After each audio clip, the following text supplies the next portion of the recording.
In this timeline, Trunks has a lot more to do in order to maintain the status quo. Turns out, it's not all about decking Frieza in the schnoz.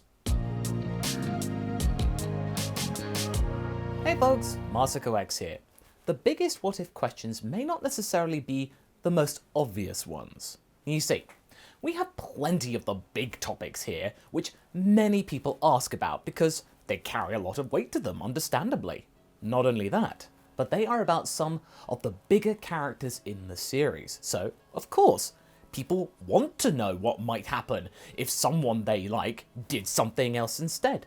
However, this question that we're going to talk about today doesn't seem like a really obvious one, nor is it particularly intriguing on first glance. When you do go back to the days of the first ever tournament in the series that Goku took part in, his position in the results was crucial for everything after that to occur as it did.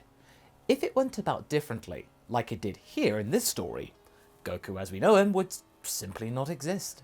What if Goku, in the 21st World Martial Arts Tournament, defeated Master Roshi? Well, as you know if you've been a fan of this series, it makes Goku into someone completely unrecognizable. First off, Goku's arrogance would have been left unchecked and unbridled. He would have been given more time to believe that he was the best around, and that anyone that would try to outdo him wouldn't be doing so fairly. They would have been doing something nefarious, or at the very least, not worthy for his time, and you can thank Mercenary Tal for that.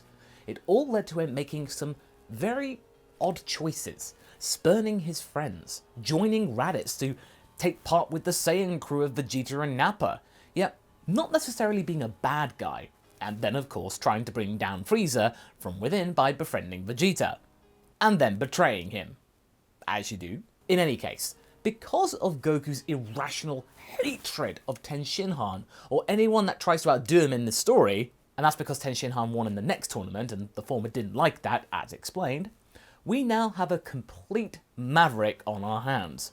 Not a bad guy per se, but someone you really can't fully trust. In the last part, Goku and Frieza began their battle with the Saiyan being in the golden form, and utterly whomping the Emperor, who had no idea what was going on. And as that was indeed going on, the plan to flee Namek by the others was in motion. Despite his questionable situation with the prince, Nappa had been amazed by Goku's power before everyone, bar the two combatants, were sent away to Earth for their own safety. As you remember, the battle was far more ferocious than before, with Goku not sparing Frieza and leaving the rulers simply terrified at the barbaric nature of this monkey. Frieza was not spared at all. And actually, if you think about it, him thinking that they were wild monkeys actually kind of rings true with Goku here. Nothing of Frieza was left, nothing for his father to cobble together into a robot being, so no Mecha Frieza here. However, after all was said and done, Goku still never changed, and he still vowed to beat Ten Shinhan, the original source for this anger and resentment. It even left Trunks bemused, with the Saiyan thinking that he was another challenger who would use unfair tactics. Oh, poor future boy. As the remains of King Cold and his troopers lie scattered around the ground, as if they'd been nothing but a mere pest, the future Bastion was having to go straight into another battle. This one far more vicious and far more unexpected. Trunks is on the defensive here. Something was clearly wrong with this timeline. Something has happened here and he did not like it, nor did he understand it. Something that he never thought was possible. This is a guy who does time travel. Son Goku, the being that his own master was sired from, was going after him, without question or pause, and seemingly out of his mind for no reason. What had happened in this dimension? What had he missed? As he was dodging punch and strike from Goku, he recalled all the times about his parents would talk about this guy and figure out some kind of clue. His parents had talked to him about, oh, Goku or Kakarot was a great and powerful warrior. But they actually forgot to mention the paranoia on display. The paranoia of this warrior was only matched by his power. This was bad. He didn't expect to be fighting for his life right now. He got enough of that at home. In the midst of all the flurries and blows, the Time Boy spoke. "Listen to me, Goku! I came to help!" Trunks yelled at Goku, trying to get his attention, trying to break him out of his hysteria, but failing. Goku was convinced that Trunks was a spy, someone who had been granted Super Saiyan in some cheap ploy to overthrow him, or make some fake version of it. Trying to simulate Super Saiyan, are you? Who sent you? Do you think I cannot see through your disguise? I know you're trying to outwit me. Nobody outwits me. This statement was all that Trunks needed to hear. It had now occurred to him. This wasn't just some sort of grandstanding or anything like that. Goku really doesn't believe him. This is not some sort of test that Trunks has to pass. Son Goku, or Kakarot as father would call him, does not believe that Trunks is the real deal.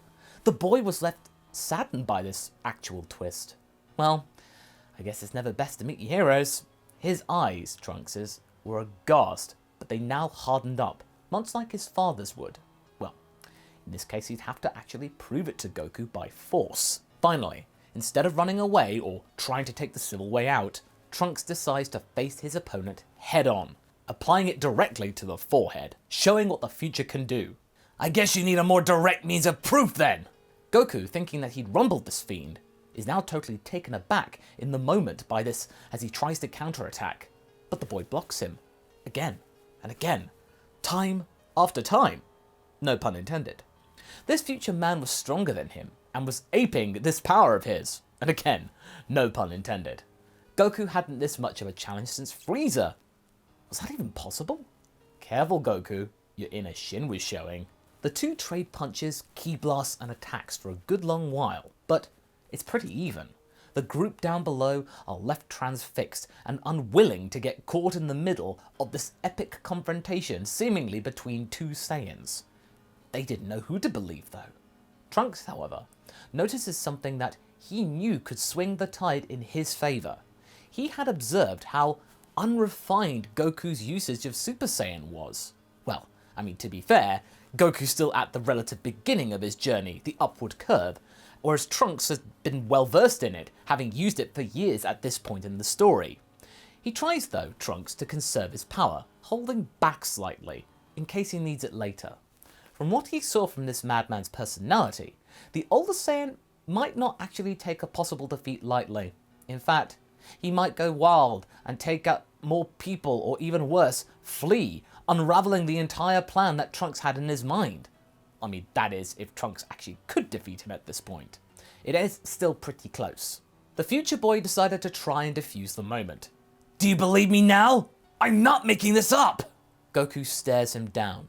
His theory didn't seem to be holding water. This wasn't some kind of imitation of Super Saiyan. No, this was Super Saiyan, but how? Having to admit that the fight had begun to wear him down a bit, Goku calmed down, but just a smidge. Maybe, but I want answers, kid. How is this even possible? I thought all other Saiyans had been wiped out already, that this power was for one Saiyan alone. Trunks, sensing some wiggle room here, eased his expression, trying to coo Goku into further relaxing. Listen, I know it sounds crazy. Even I can't believe it's happened. But I come from the future, and there's a lot that you need to know. He then explains that how he is Vegeta and Bulma's son. He also tells him about the androids and what they have done to his future world. He reveals that they have destroyed everyone, including Goku himself, which Goku doesn't take too lightly. Instead of this galvanizing him into helping, this is just far too fantastical to believe. He tries to call Trunks' story a bluff, untrue, but Trunks is clever enough to reassure him that he was the one that kept fighting the longest, except Vegeta, of course, who was beaten, humiliated, and maimed, as the androids had broken his spirit. Trunks then reveals that his father did finally manage to regain some of his spirit again, but it took a long time, seeing himself grow, and then manage to reach Super Saiyan, remembering past brave deeds and Kakarot's sacrifice. Goku now really doesn't know what to think about this. This sounds very unlike the Vegeta that he knows, who swore revenge on him after he had taken command over the Saiyans from him. But Trunks said that his future had caused everyone to change, not just Vegeta, in some way. But then, the thought of Vegeta and Bulma having a child? That was just too weird to think about, thought Goku. Trunks had also stated that His mother was the one who had built this time machine, when the androids were finally able to take his father down. This was all in part of the last desperate attempt to stop them. Not even Super Saiyan Vegeta could beat these machines down. Goku looked at the boy. There were still a lot of things he had to come to terms with right now. He had to admit that this upstart was a formidable opponent, but Goku, over the years, had made himself into a person who was born to take out such self-assured upstarts. He looked at the decimated remains of the Cold Force. Was it possible that there were more opponents out there stronger than him? Those that will manage to destroy him if he wasn't too careful? Goku chose not to give in to this person just yet. He remained focused looking. So, what's your plan then? If you've come all this way, then there must be some sort of plan involved. I don't imagine you came here just to fight me. Well, I came here to give you this warning about the androids. Then we could maybe investigate, or even destroy the source of the androids before they appear in 3 years. Trunks then trailed off when he said that. No, he couldn't do that. As much as that would be tempting to do, Goku clearly wanted to show this future child that no evildoer would get past him, put him down. If he wanted this Goku on his side, he needed to provide live bait, and getting rid of the problem too early would not help. Or we could take them head on and train really hard. Teach Father and the other Saiyans on how to turn into Super Saiyans. Ooh, that might have been the wrong thing to say.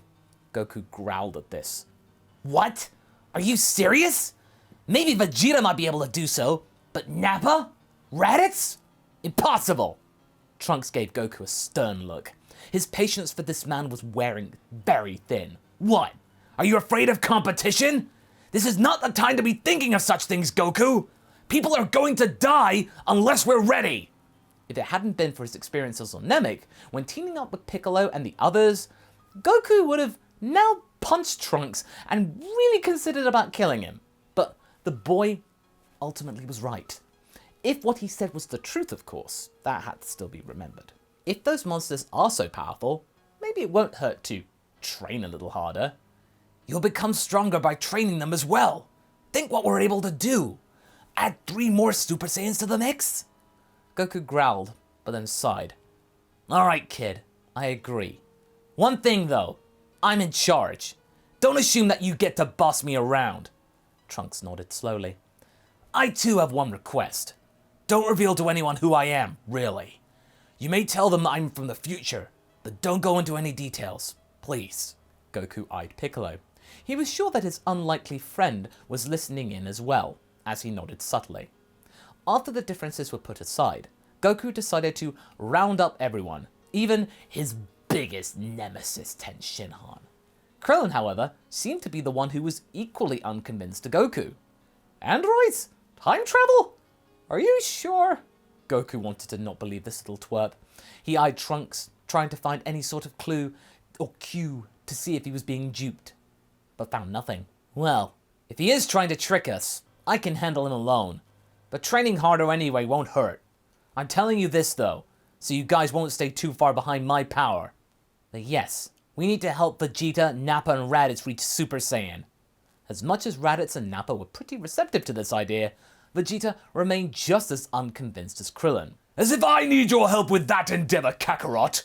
I can get this power myself! I'll find my own way to reach that form! Trunks, hearing his father shout this statement, then had a little panic attack. If Vegeta departed right now, he would seemingly be gone for the whole 3 years, not taking part in any of the plan.